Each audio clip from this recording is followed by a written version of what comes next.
Our next numerical is calculate the standard cell potential of galvanic cell in which the following reaction takes place. Okay, हमें यहाँ पे standard cell potential find करना है इन दोनों galvanic cell का. ठीक है, तो फर्स्ट वाला मैं करूंगी और सेकेंड आप खुद करोगे. ठीक है, इसलिए आप इसको ध्यान से देखिएगा.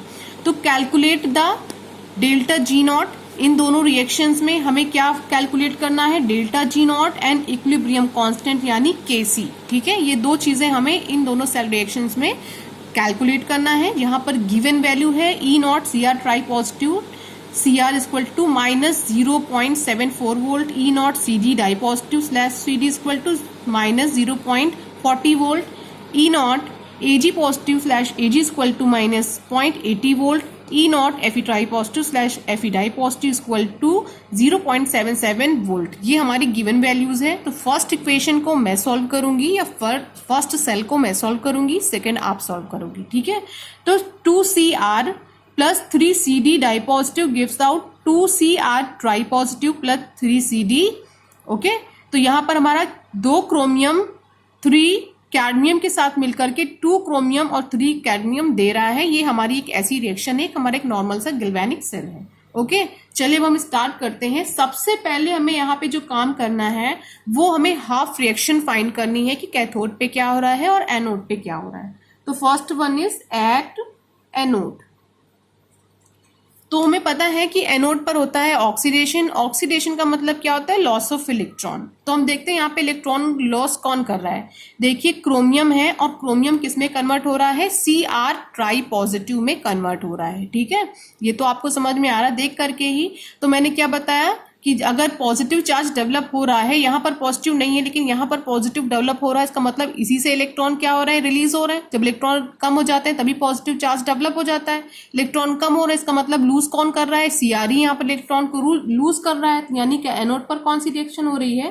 Cr gives out Cr tri positive. Okay, इतना क्लियर हो गया. अभी हम इलेक्ट्रॉन्स की बात नहीं कर रहे हैं. ठीक है, तो यहां पर अभी केवल आपको देख के समझ में आ रहा होगा इस रिएक्शन को कि यहाँ पर टोटल कितने इलेक्ट्रॉन्स रिलीज हुए हैं. तो यहाँ पर कितने इलेक्ट्रॉन्स रिलीज हुए? 3 इलेक्ट्रॉन्स. ठीक है, अभी इसको मैं पेंसिल से लिख रही हूँ क्योंकि इससे मुझे अभी चेंज करना पड़ेगा. ठीक, अब हम नेक्स्ट देखते हैं कि हमारा क्या हो रहा है कैथोड पर. एट कैथोड, और कैथोड पर हम जानते हैं क्या होता है? रिडक्शन. रिडक्शन यानी गेन ऑफ इलेक्ट्रॉन. अब आप इसको देखिए, यहाँ पे इलेक्ट्रॉन्स कम है और ये किस में कन्वर्ट हो गया? CD में. यानी इसने 2 इलेक्ट्रॉन्स को क्या कर लिया है? गेन कर लिया है, तब ये CD में कन्वर्ट हुआ है.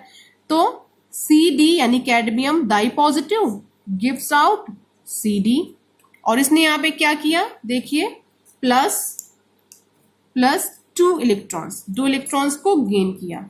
बट यहाँ पर अगर आप देखो तो आपको एक डिसबैलेंस दिख रहा होगा. यहाँ पर रिलीज इसने क्या किया है? 3 इलेक्ट्रॉन्स किए हैं. यहाँ पर गेन इसने कितने किए हैं? 2 इलेक्ट्रॉन्स किए. ठीक है, और ऐसा तो पॉसिबल नहीं है कि अगर ये 3 इलेक्ट्रॉन रिलीज कर रहा है, ये 2 गेन कर रहा है, तो 1 इलेक्ट्रॉन्स कहाँ गया?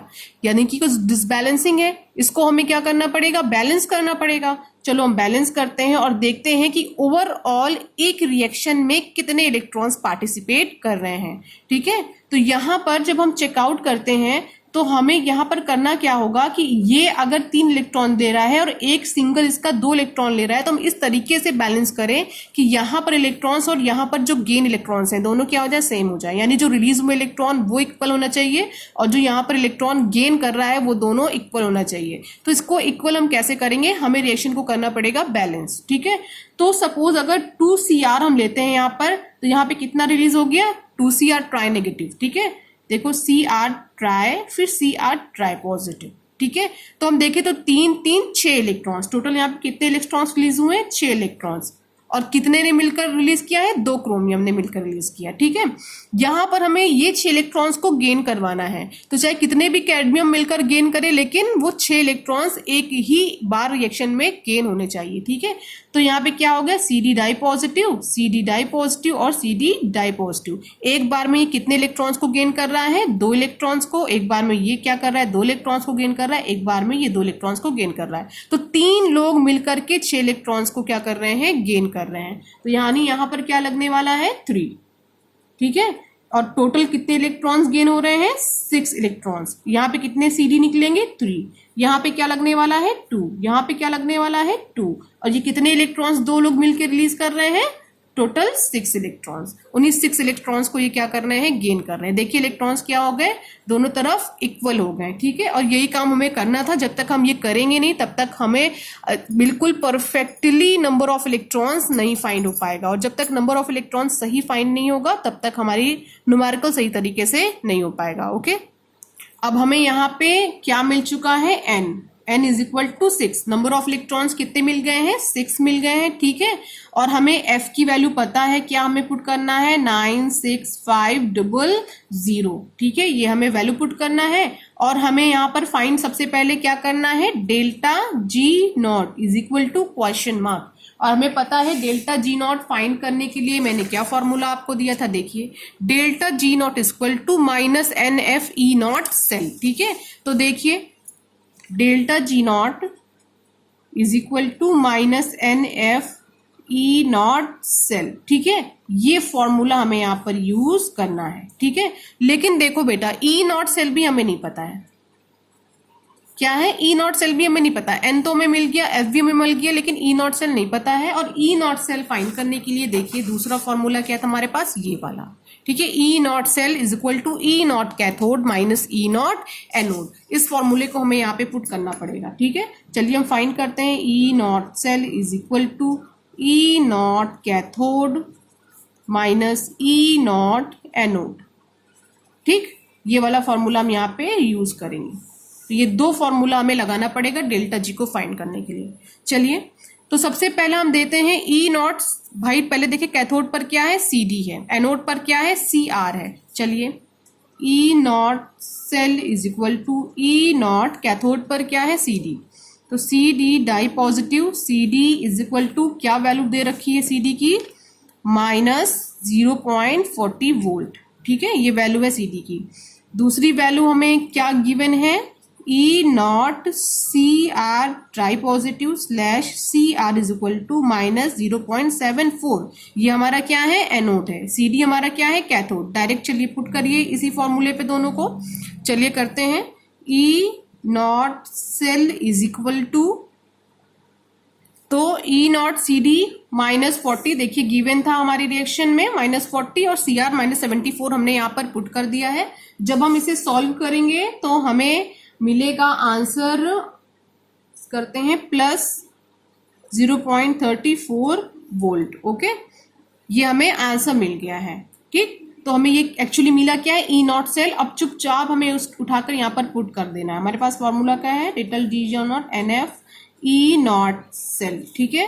तो n हमारा कितना है? -6 और फैराडे कांस्टेंट हमें लेना होगा 96500 और E0 सेल हमने कितना निकाला है? 0.34, ठीक है।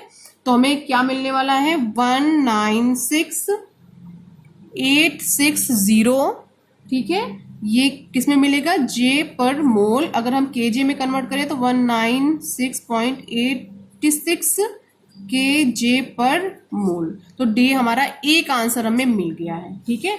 दूसरा आंसर फाइंड करना है हमें। क्या फाइंड करना है? देखिए Kc हमारा क्या है? इक्विलिब्रियम कांस्टेंट है, ठीक है। इक्विलिब्रियम कांस्टेंट को हम फाइंड करेंगे।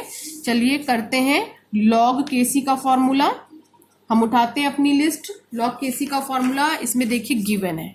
Log Kc equal to n divided by 0.0591। बहुत जगह आपको 1 भी मिलेगा, बहुत जगह आपको 2 भी मिलेगा, ठीक है। परेशान मत होना। E0 सेल, ठीक है। ये हमारा क्या है? फॉर्मूला है। चलिए हम फॉर्मूला पुट करते हैं। फॉर्मूला हमारा क्या है? -NE0 cell is equal to 0.0591। ये हमारा लॉग Kc का फॉर्मूला है। यहाँ पर हमें कुछ नहीं करना। E0 सेल हमें पता है। n की वैल्यू हमने यहाँ पर देखिए 6 फाइंड कर ली है। केवल पुट करना है और सॉल्व करना है। चलिए तो देखिए क्या होने वाला है। सॉरी, यहाँ पे माइनस नहीं होगा, प्लस होगा, गलती से हो गया मुझसे। नेक्स्ट हम करते हैं। यहाँ पर क्या होगा? 6 इंटू 0.34 वोल्ट डिवाइडेड बाई 0.0591। अब इसके लिए परेशान मत होना, बहुत सारी बुक्स में ये 1 भी है, यहाँ पर 2 भी है, ठीक है। जब हम इसे सॉल्व करेंगे तो हमें आएगी log KC की वैल्यू, log KC हमें मिलेगा 34.517। ओके, log KC मिलेगा। तो बेटा हमें log KC की वैल्यू तो मिल गई है, लेकिन आप अगर अपना न्यूमेरिकल देखो तो हमें केवल KC की वैल्यू चाहिए। देखिए न्यूमेरिकल में चेक करिए, यहाँ पर हमें किसकी वैल्यू चाहिए है, KC की वैल्यू चाहिए है, ठीक है। तो KC की वैल्यू फाइंड करने के लिए हमें इसका क्या लेना पड़ेगा, एंटी लॉग। मैं यहाँ पर ले रही हूँ, देखिए कहते हैं KC is equal to anti log of 34.517। Okay, इसका हम एंटी लॉग लेंगे तो हमें KC का जो आंसर मिलेगा वो मिलेगा 3.294 इंटू 10⁻34। ये हमें आंसर मिलेगा, ठीक है। तो ये एक मैंने कर दिया है। जो नेक्स्ट वाला है ये आपको खुद करना है, देख लीजिए। ये नेक्स्ट मैं आपको इसकी फोटो भेज दूंगी, ठीक है।